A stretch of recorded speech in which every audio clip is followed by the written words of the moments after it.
האנשים רואים את ירושלים כעיר הבירה הרוחני של העולם. זה באמת המקום של הקדושה לכל הדתות. זה בהחלט מקום הקדוש שבעולם. זה המרכז של העולם. כי יש כאן מין כוח מיוחד.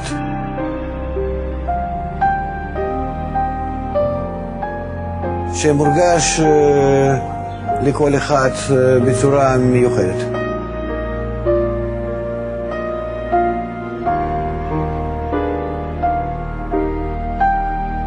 מהו הכוח הזה שנמצא פתאום באדם, פועל עליו, מושך אותו לירושלים?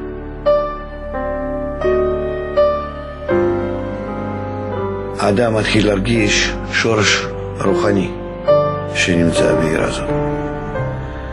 הוא קיים בתוכנו, הוא קיים לידינו. בו יש חיים רוחניים, חיים נצחיים, כוח האהבה.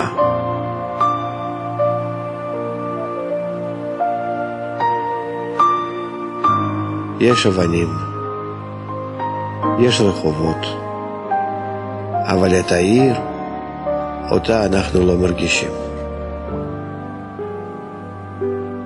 את ירושלים האמיתית אפשר להרגיש רק מתוך לב המתוקן.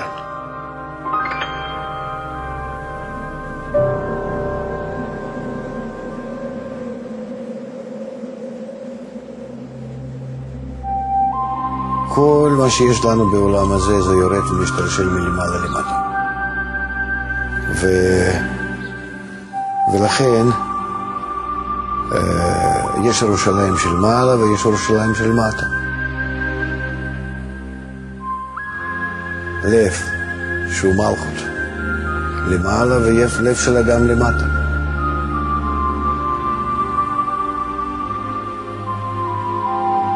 אם אנחנו רוצים שיבנה העיר הזאת, אנחנו צריכים קודם לבנות את הלב שלנו, לתקן אותו.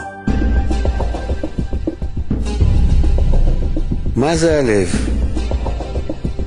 לב ברוחניות זה רצון האדם.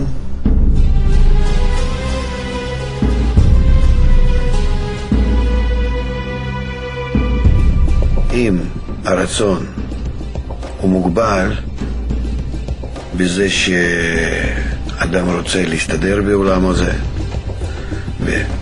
באוכל, במין, בכבוד, בכל מה שיש לו בעולם הזה, רוצה להיות ידוע, מפורסם, זה הלב שלו. הלב פשוט האגואיסטי. אז מספיק לידם העולם הזה, והוא לא זקוק לירושלים הרוחני.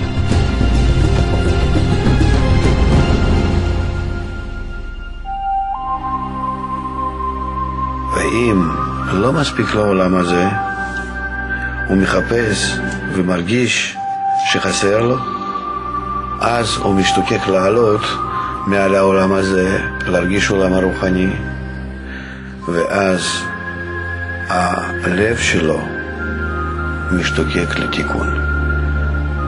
הוא משתוקק להיות חופשי מהרצונות האגואיסטיים.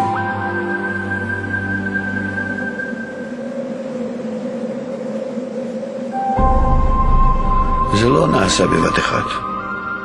האדם קודם בונה חומה בין כל הרצונות שלו, בין הרצונות נקיים ולא נקיים, לרצונות האגואיסטיים והאלטרואיסטיים. זה כמו חומת העיר.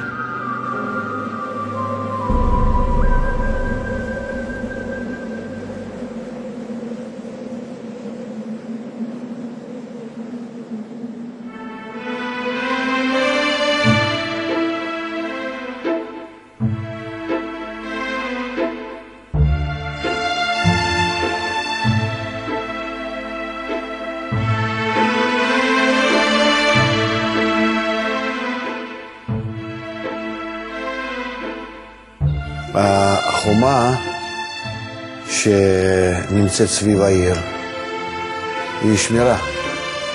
כשאדם מתקן את הלב שלו, שהלב שלו יהיה כירושלים, הוא צריך להבדיל בלב שלו מחשבות טובות שבהם הוא רוצה להתקדם לקדושה, ומחשבות רעות שהן עדיין לא לכיוון הקדושה, ולהיבדל זה מזה, ואז לבנות ביניהם חומה שהיא תשמור על הרצונות לקדושה שהם לא ייפגעו מרצונות שעדיין לא מתוקנים, וכשיהיה לו החומה הזאת, אז בתוך חומה ייבנה העיר.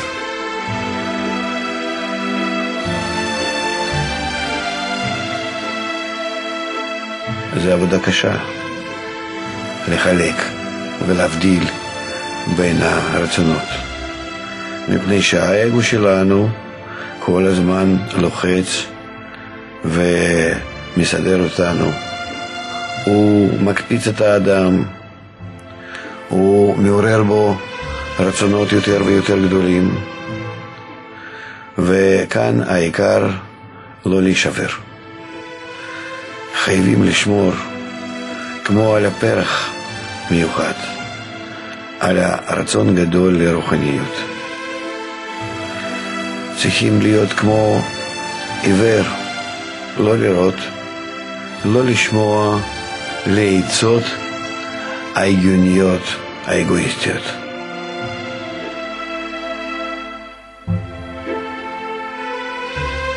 אם בכל זאת, למרות כל, האדם רוצה לצאת מהעולם האגואיסטי שלו, רוצה לצאת ממנו ולהיכנס לתוך ירושלים של מעלה, מה הוא יעשה? או חייב לחפש את השער שמביא אותו לתוך העיר.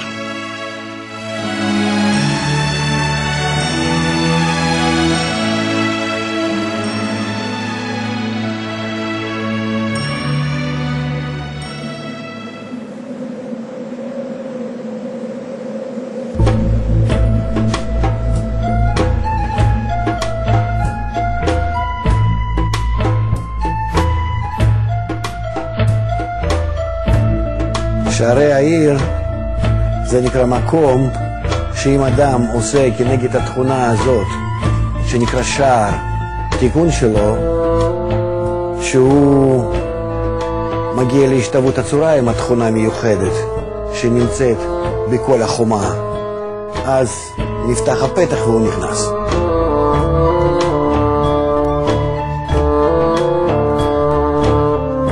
האמת שלא צריך להיות שער, אלה חומה, אני מגיע לחומה, חומה זה התנאי, שאם אני עושה את התנאי, הפתח נפתח ואני עובר.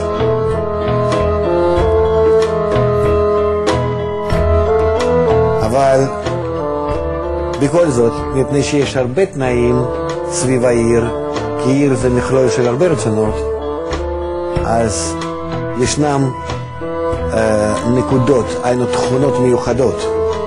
אם אדם משתווה אליהם, אם הוא מגיע לגובה שלהם, אז הוא נכנס. ולכן בחומה יש כבר מקומות כאלה שהם מסמלים את אותם התכונות העיקריות, שכשאדם רוכש אותם, מגיע לו זכות להיכנס, מגיע לו זכות.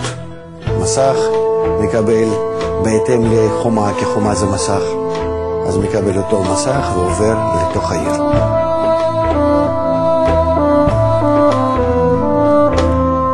תכונה צריכה להיות תכונת ההשפעה, תכונת הנתינה. בתוך העיר, שם שליטת ההשפעה שלמה. ומחוץ לעיר, תכונת הקבלה, האגואיזם. ואז, כדי לעבור את החומה, האדם צריך לעבור קפיצה הזאת בשינוי הפנימי שבלב שלו מאגואיזם לאלטרואיזם.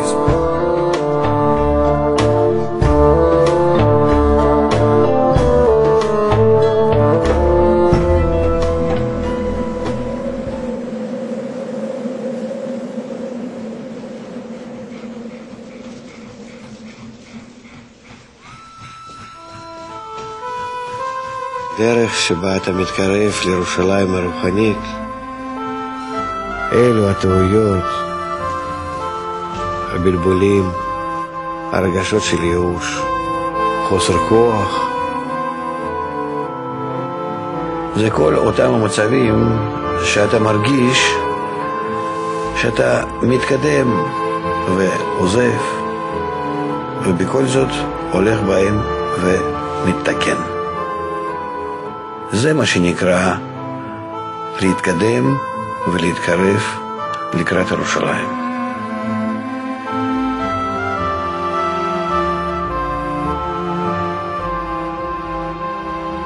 לכן טוב שיש שגיאות והפרעות שמסיתים אותך מהדרך. זה דווקא נותן לך יכולת פתאום לעמוד, לבדוק את עצמך, ומהמקום הזה שבו אתה נמצא, לכוון את עצמך ביתר דיוק לירושלים עליונה. וכל פעם ירושלים נראית לך אחרת. והמצבים שלך שונים.